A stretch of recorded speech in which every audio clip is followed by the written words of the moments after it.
Liberté, solidarité, progrès. Liberté, solidarité, progrès. Merci.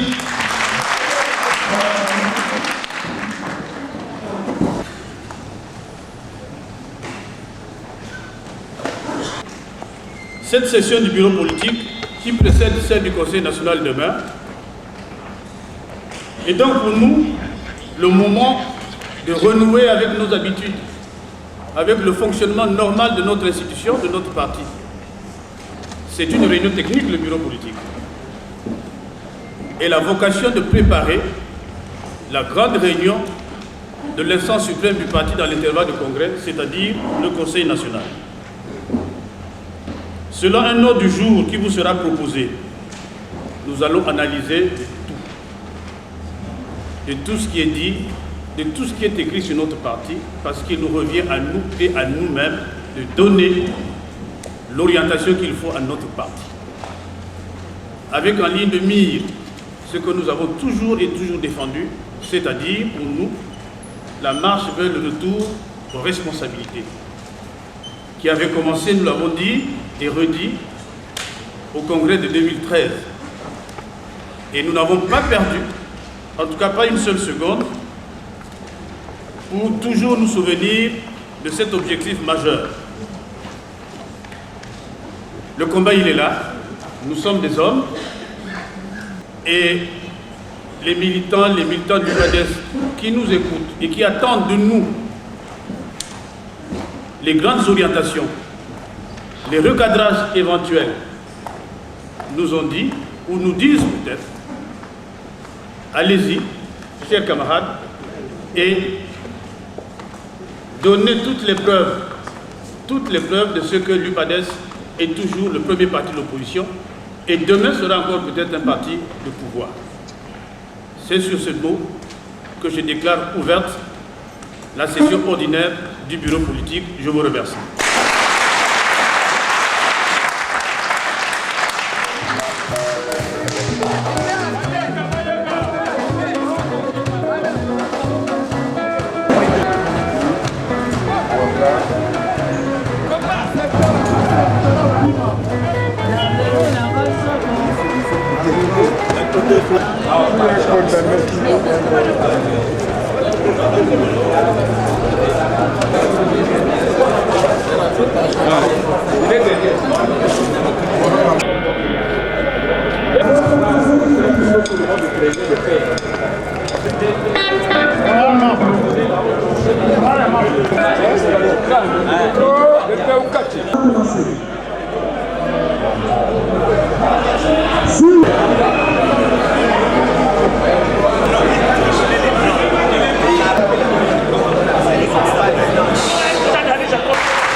Liberté, solidarité, progrès. UPADES, Liberté, solidarité, progrès. Principal parti de l'opposition congolaise, a le mérite de tenir ce 30 juillet 2016 à Dolisie la deuxième session ordinaire du Conseil national, organe de décision du parti entre deux congrès, précédé il y a quelques heures par la deuxième session ordinaire du bureau politique, convoqué par acte numéro 015-2016 bar UPADES bar CN bar BP bar SN du 8 juillet 2016. Cette session est la seconde du genre qui se déroule dans la capitale de l'Or-Vert. Donc la symbolique sera certainement rappelée à notre mémoire. La présente cérémonie d'ouverture sera marquée par deux allocutions. Nous suivrons tour à tour le mot de bienvenue du président de la coordination départementale de l'UPADES Yarim, le camarade Honoré Saïd, et le discours d'ouverture de la session que prononcera le premier secrétaire de l'UPADES, le camarade Pascal Zati Madiala. Camarade militants. J'utilise le concept camarade en me rappelant de la définition faite par le professeur Pascal Lissouba qui disait qu'on nomme par camarade pour faire marquer à quelqu'un la plus haute marque d'estime qu'on lui porte, surtout lorsqu'on partage avec lui le même idéal. Le cordon de l'Union panafricaine pour la démocratie sociale a le réel plaisir de vous accueillir en ces lieux. Vous me doutez que c'est une activité presque routinière, et chaque fois que vous viendrez, vous trouverez le sens de notre accueil et le bonheur de vous voir ensemble. Ainsi, plus qu'un mot de bienvenue, nous voulons que cela soit retenu comme étant l'appel de Dolisie. Camarades premier secrétaire, afin de faire du hasard la répétition des faits oubliés ou passés sous silence, Ecclésiaste disait qu'il n'y a rien de nouveau sous les cieux. L'on est tenté après se mettre à pauvre terme de dire qu'en tenant une fois de plus un bureau politique et un conseil national à Dolisie, l'inédit ne serait pas Dolisie. Pourtant, à Dolisie, collé à l'histoire pour te retrouver du parti, le parti du professeur Pascal Lissouba a plus qu'une dimension humaine, régulière, routinière et même normale pour revenir un sens symbolique. Dolisie est notre Jérusalem. Une Jérusalem dans notre identité, notre culture, notre symbole, notre être, notre devenir, notre rapport à la construction du vivre ensemble. En ces lieux symboliques et historiques, nous marions ou arrivons le défi et l'espoir d'une génération à l'audace d'espérer. Nous osons espérer qu'un jour, nous reviendrons aux affaires et Dolisie doit en avoir le secret et servir chaque fois de rampe de lancement. Comment peut-il en être d'ailleurs autrement lorsque l'on demeure sous l'abri du Très-Haut, l'on repose à l'ombre du Tout-Puissant. Nous sommes à l'ombre de la toute-puissante Dolisie. Dolisie, si nous aimons notre parti, si nous tenons à honorer le professeur Pascal Lissouba, est le lieu tout indiqué. Qui peut nous tirer de la détresse, nous délivrer, nous glorifier, nous rassasier de longs jours et nous faire voir le salut. Mais à la condition que nous devons faire de la politique une chose sérieuse. Pas plus qu'on devient cordonnier en possédant le fil, l'aiguille, le cuir ou la mesure du pied, l'on n'est pas politique en braillant à plein poumon. Présidons-nous d'ailleurs en remplaçant le concept de défi par celui de l'audace, tout en gardant l'espoir de ce que Obama nous a fait observer. Je cite: que sont nos statuts et règlements intérieurs? Ils ne sont que de simples sources de loi et un moyen d'organiser un débat sur notre avenir collectif. Ils ne garantissent pas notre liberté d'expression uniquement pour que nous puissions brailler à plein poumon, tout en restant sourds à ce que les autres ont à dire ou disent.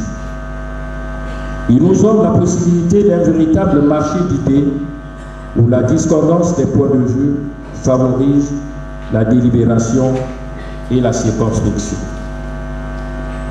Enfin, ils sont un marché où par le débat et la confrontation nous pouvons élargir nos perspectives, changer d'avis et parvenir en fin de compte non seulement à des désaccords, mais aussi et surtout à des accords solides, justes et utiles à notre survie collective. Sous les cendres d'un parti qui était en désaccord, sur l'étendue de tous nos désaccords, la nature de nos désaccords et les raisons de nos désaccords, construisons une UPADES nouvelle, responsable, respectueuse et réceptable, avec passion, avec amour, puisque sans eux, rien de grand ne se construit. Nous savons que plus la route de la reconquête du pouvoir est longue, il est né l'escale du mensonge. Mensonge qui s'installe à son tour à l'auberge de la jalousie. Au milieu de ces rancunes et ces rancœurs, non seulement on s'enivre d'amertume, mais aussi à la dérive de l'orgueil qui nous tient compagnie, nous nourrissons le mal à nos supporter. Chers camarades, cessons d'être des inconscients héritiers pour construire une UPADES digne du professeur Pascal Lissouba. Marchons résolument vers ce que nous voulons être et non vers ce que les autres veulent que nous soyons. Je vous remercie et remercie beaucoup plus votre vive attention. Le président fondateur du parti, le professeur Pascal Lissouba, dont nous ne pouvons dissimuler la présence dans cette salle et nous le prions de bien vouloir se lever.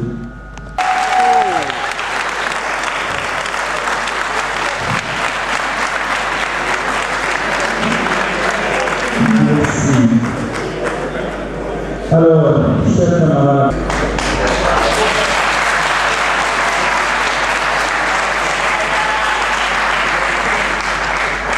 mesdames et messieurs, toutes les délégations ici présentes, l'UPADES par ma voix vous dit bonjour.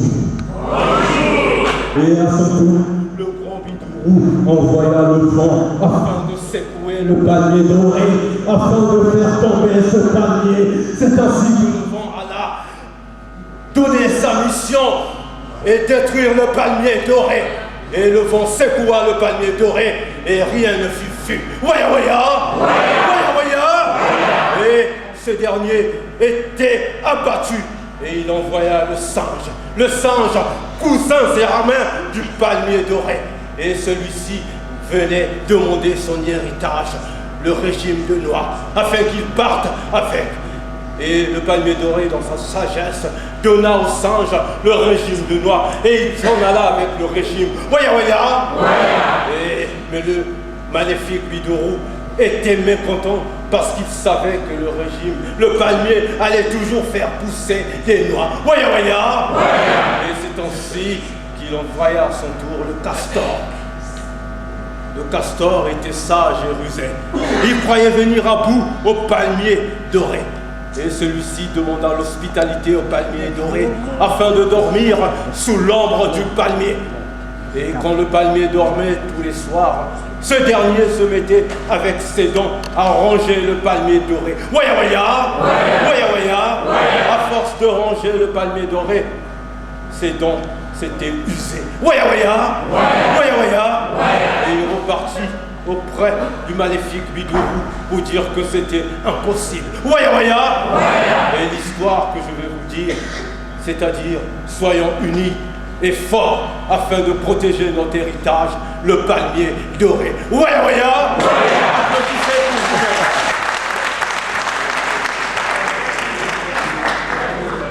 Merci. Dans quelques jours, le peuple congolais célébrera le 56e anniversaire de son accession à la souveraineté internationale et nationale, pour dire simple à la liberté, à l'honneur et à la dignité, valeurs auxquelles aspirent tous les peuples du monde.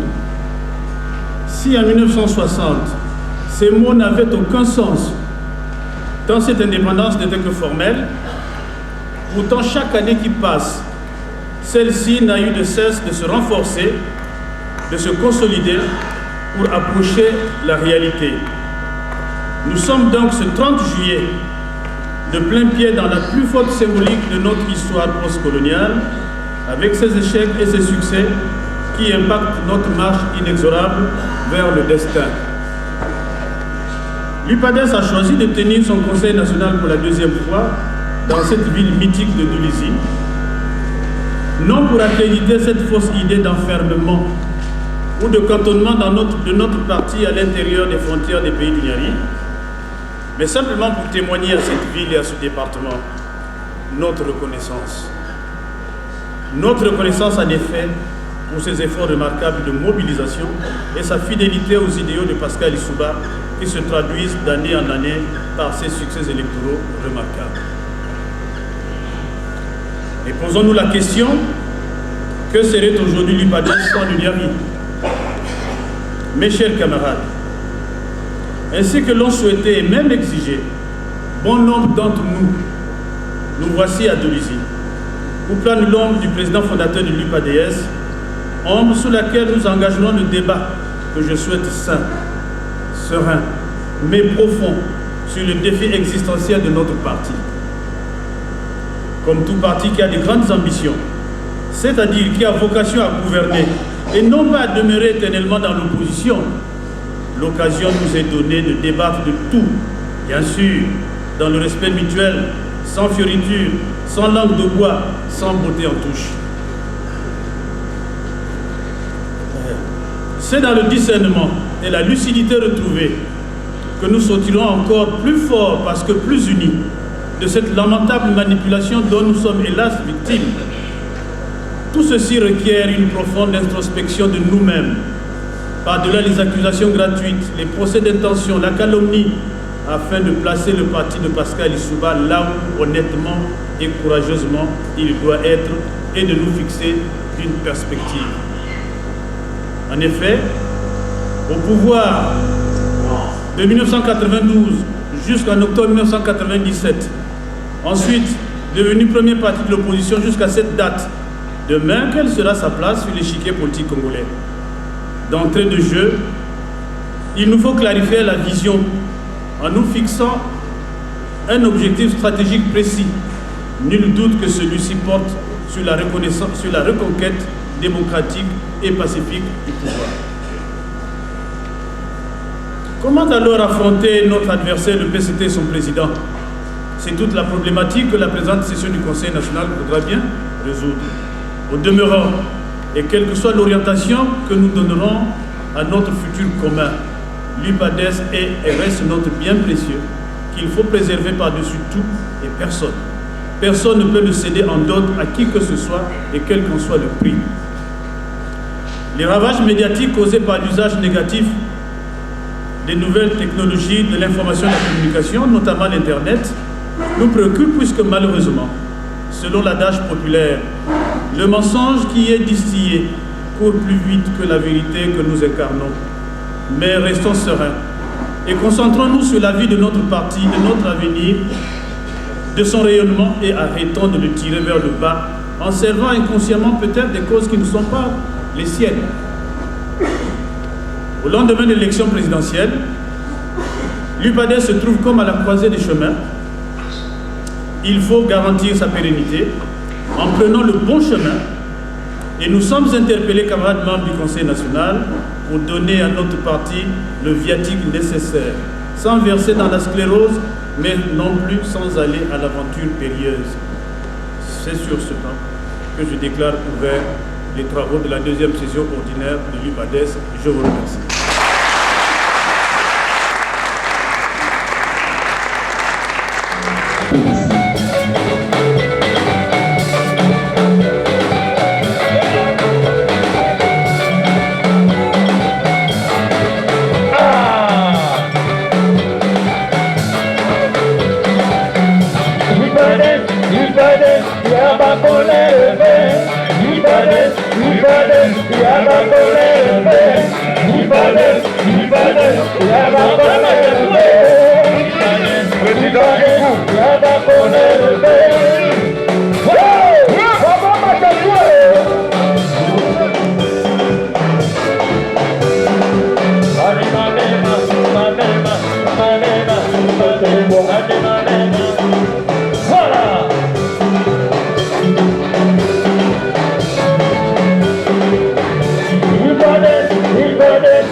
Le Conseil national a siégé et délibéré en toute légalité.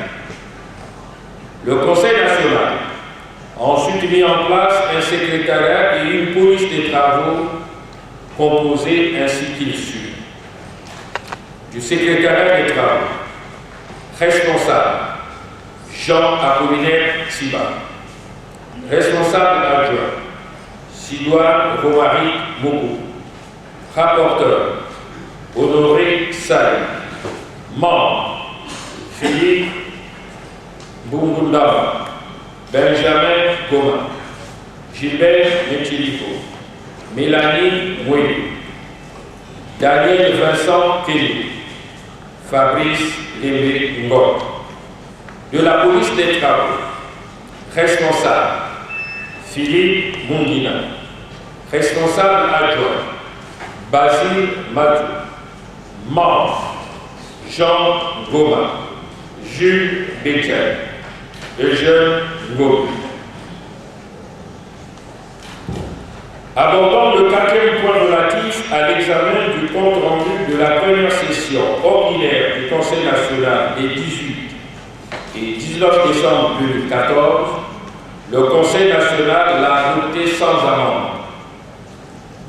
Le Conseil national a examiné les points 5, 6 et 7 de l'ordre du jour en s'appuyant sur le document synthèse des travaux du bureau politique.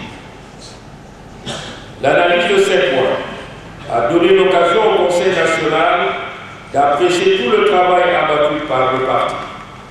À cet effet, il s'est approprié les conclusions du bureau politique qui se résument aux questions suivantes. La poursuite des travaux de la construction du siège départemental du parti à Tunisie, la nécessité de doter d'autres départements en siège du parti, l'équipement progressif du siège national du parti, le fonctionnement, l'organisation et l'animation des structures intermédiaires et de base du parti, en parenthèse, coordination, fédération, section, sous-section et cellules. Le fonctionnement des organisations catégorielles du parti, en parenthèse, UFPA, JUPADES. La participation financière des cadres et militants à la vie du parti par le paiement des cotisations statutaires. Le déroulement de la campagne et son financement. La communication du parti. Les problèmes engendrés par l'élection présidentielle anticipée de mars 2016. Après un débat sincère, profond et constructif, le Conseil national a invité l'ensemble des militants et sympathisants de l'UPADES au ressaisissement, à l'apaisement, au renforcement de la cohésion et de l'unité dans la discipline au sein du parti, comme l'a toujours enseigné le professeur Pascal Guissouba. De même, le Conseil national a demandé au secrétariat national de poursuivre l'implantation et la mobilisation du parti à travers la structuration et la redynamisation des organes intermédiaires et de base. Concernant la question de la discipline, le Conseil national a décidé de prononcer des sanctions à l'encontre des camarades qui ont soutenu les candidats autres que celui du parti lors de l'élection présidentielle anticipée du 20 mars 2016. Analysant la fiche sur le FOCA, le Conseil national exhorte le secrétariat national à contribuer incessamment à la réorganisation de l'opposition congolaise et à poursuivre inlassablement la lutte pacifique pour la consolidation de la démocratie au Congo. Le Conseil national a suivi avec intérêt la présentation du rapport de la Commission nationale de contrôle et d'évaluation par son président, le camarade Simon Foutou. Ce rapport s'articule en 3 parties. La vie du parti, la discipline et la gestion financière. Au terme des débats, plusieurs propositions ont été formulées par le membre du Conseil national portant, entre autres, sur le fonctionnement et le réaménagement du secrétariat national, la réforme des attributions de certains départements du secrétariat national, la gestion des finances du parti, la formation des militants, la discipline au sein du parti, la préparation des prochaines échéances électorales, le cumul des mandats des parlementaires et de conseillers, la poursuite de l'implantation du parti sur l'ensemble du territoire national, le paiement des cotisations statutaires. Après quoi, le Conseil national a adopté le rapport de la Commission nationale de contrôle et d'évaluation. Poursuivant les travaux, le Conseil national a examiné le compte de gestion exercice 2015. Ce compte de gestion, qui a donné les résultats suivants, a été adopté. Recettes 475 966 215 francs CFA. Dépenses 469 236 819 francs CFA. Solde 6 729 396 francs CFA. Le Conseil national En outre, examiner et adopter le programme d'activité, exercice deuxième semestre 2016, composé de 8 axes ci-après. La formation des cadres et militants, la redynamisation des structures intermédiaires et de base existantes,